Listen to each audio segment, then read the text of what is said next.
আসসালামু আলাইকুম রহমতুল্লাহি ওয়া বারাকাতুহু। বর্তমানে চলতেছে সচিবালয়ে একেবারে কর্মবিরতি, অর্থাৎ বাংলাদেশটাকে একটা জিম্মি করে ফেলেছে, বাংলাদেশের মানুষকে তারা জিম্মি করে ফেলতেছে। এখন প্রয়োজন অন্তর্বর্তী সরকারের এদের বিরুদ্ধে কঠোর অবস্থান নেওয়া। অর্থাৎ এরা কি করেছে, এরা 17 বছর যাবৎ বাংলাদেশের মানুষকে চুষে খেয়েছে। এরা সঠিকভাবে কোনো কাজ করেনি। এরা কি করছে, ফেসবুক শক্তিকে সাহায্য সহায়তা করেছে। এখন অন্তর্বর্তী সরকারকে এরা সাহায্য সহায়তা না করে এরা এদেরকে বিভ্রান্ত করার জন্য বাংলাদেশের 18 কোটি মানুষকে এটা জিম্মি করে ফেলতেছে।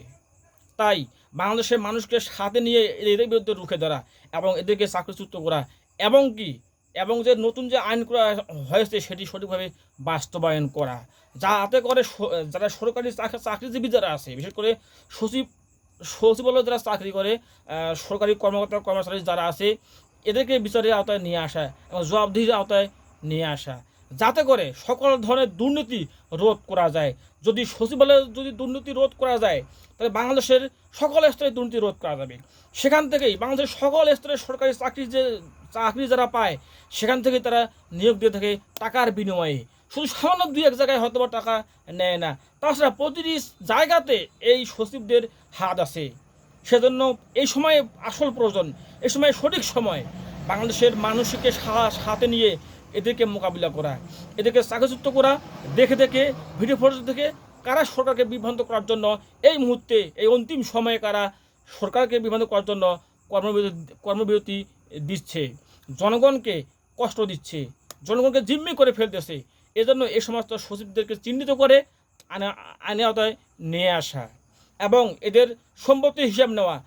তারা মাসে কত বেতন পায়, বছরে কত বেতন পায়, অর্থাৎ কত কোটি টাকার মালিক হয়েছে, কোথায় কোথায় ব্যবসা, কার ব্যবসার সাথে কার কি হাত আছে, এ সমস্ত সঠিকভাবে দুর্নীতি করেছে কি না, কোন চাকরি থেকে কত টাকা তারা নিচ্ছে, সঠিকভাবে তদন্ত করে এদের বিরুদ্ধে ব্যবস্থা নেওয়া। বাংলাদেশের দুর্নীতির মূল স্থানটা হচ্ছে এই সচিবালয়ের জায়গাটা। এখান থেকেই, হ্যাঁ, সেখানে কিছু সৎ মানুষ নাই না আছে, কিন্তু বেশিরভাগ সচিবগুলো হচ্ছে অসৎ এবং দুর্নীতিবাজ এবং ঘুষখোর। তারা কোটি কোটি টাকা হাতিয়ে নেয় চাকরি দেওয়ার নাম করে এবং সরকারি চাকরি তারা দিয়ে থাকে টাকার বিনিময়ে।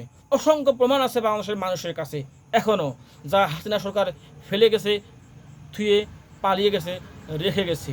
এজন্য প্রয়োজন মেধাবী যারা, এদেরকেই সঠিক স্থানে বসানো, সঠিক জায়গায় বসানো। এই সমস্ত দুর্নীতিবাজ, ঘুষখোর এবং ব্যবসা বাণিজ্য লুটেরাজ, মানুষের ব্যবসার সাথে হাত পা দিয়েছে, এই সমস্ত সচিবদেরকে বরখাস্ত করতে হবে এবং চাকরিচ্যুত করতে হবে এবং সকল ধরনের সম্পত্তির হিসাব নিতে হবে। দেখুন, মেধাবী যারা আছে, তরুণ মেধাবী যারা আছে, তারা চাকরি পাচ্ছে না, আর এটা চাকরি পেয়ে বাংলাদেশের মানুষকে কষ্ট দিচ্ছে, দুর্নীতির সাথে এরা জড়িয়ে পড়তেছে। অর্থাৎ সরকারের কাছে তারা জবাবদিহি করতে চায় না, এজন্য তারা বর্তমানে আন্দোলন করতেছে।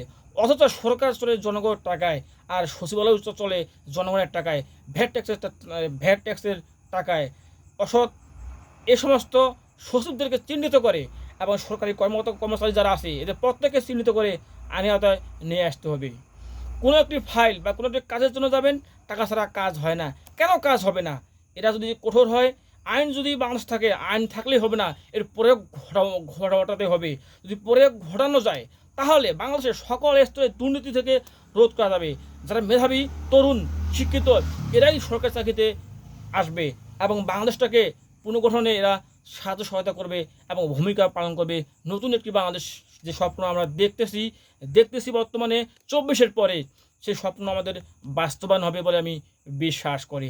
তরুণ যে এক ঝাঁক মেধাবী ছাত্রনেতা আছে, এদের সবার কাছে আহ্বান থাকবে, বিশেষ করে অন্তর্বর্তী সরকারকে চাপ দিতে হবে এ সমস্ত সচিবরা যাতে করে আর সচিবালয়ে ফিরতে না পারে। যেখানে হবে কর্মবিরতি, সেখানেই হোক নিয়োগ বিজ্ঞপ্তি। অর্থাৎ যারা সরকারি টাকা খায়, জনগণের টাকা খায়, জনগণের টাকা লুট করে খাচ্ছে, কোটি কোটি টাকা যারা ঘুষ নিচ্ছে, এদের বিরুদ্ধে সরকারকে এখন অ্যাকশন নিতে হবে, যাতে করে বাংলাদেশের 16 কোটি মানুষ বা 18 কোটি মানুষ সুখ অনুভব করে, শান্তিতে থাকে এবং স্বচ্ছ জবাবদিহির মাধ্যমে এবং ন্যায় বিচার নিশ্চিত হবে বাংলাদেশের মাটিতে। তাই অন্যায় কখনো করা যাবে না, অন্যায়কে কখনো প্রশ্রয় দেওয়া যাবে না, অন্যায়কে কখনো আশ্রয় দেওয়া যাবে না। তাই বাংলাদেশের যে সমস্ত সরকারি কর্মকর্তা কর্মচারী আছে এদের সকলের প্রতি দায়িত্ব হচ্ছে, সকলের দায়িত্ব হচ্ছে দুর্নীতিকে না বলা। তারা যদি দুর্নীতি না করে, যদি তাদের কাজের প্রতি তারা দায়িত্ব পালন করে, তা বাংলাদেশটা অবশ্যই এগিয়ে যাবে বলে আমি বিশ্বাস করি। আপনারা দেখেছেন, একজন ডাক্তারের কাছে যান, সরকারি ডাক্তারের কাছে যান, সরকারি ডাক্তারখানায় যান বা সরকারি হাসপাতালে যান, সেখানে ডাক্তারটা কী করে, সঠিকভাবে রুগীকে ট্রিটমেন্ট নেয় না। অথচ প্রাইভেট জায়গায় যান, তাদের যে চেম্বার আছে সেখানে যান, তারা সঠিকভাবে তাদেরকে দেখে এবং সময় নিয়ে তাদেরকে দেখে। এর মানে কি, সরকার টাকা দিচ্ছে কিন্তু মাস শেষে দেয়, তারা বসে বসে টাকা নিচ্ছে, অথচ সেখানে কাজ করে না ভালো করে। প্রাইভেটে গেলে তারা কাজ করে ভালো করে। এর জন্য এদেরকে জবাবদিহি করতে হবে। যদি সরকারি চাকরি করতে এদের সমস্যা বোধ হয়, চাকরি তারা ছেড়ে দিতে পারে। বাংলাদেশের তুখার ছাত্র জনতা, তরুণ মেধাবী যারা আছে, এরা চাকরি নেওয়ার জন্য, চাকরি পাওয়ার জন্য মেধার জোরে, যোগ্যতার জোরে, তারা মেধার জোরে চাকরি পাওয়ার জন্য আশায় বুক বেঁধে বসে আছে। যেটার জন্য আমরা আন্দোলন করেছি, কোটায় নয়, মেধায় হোক চাকরি।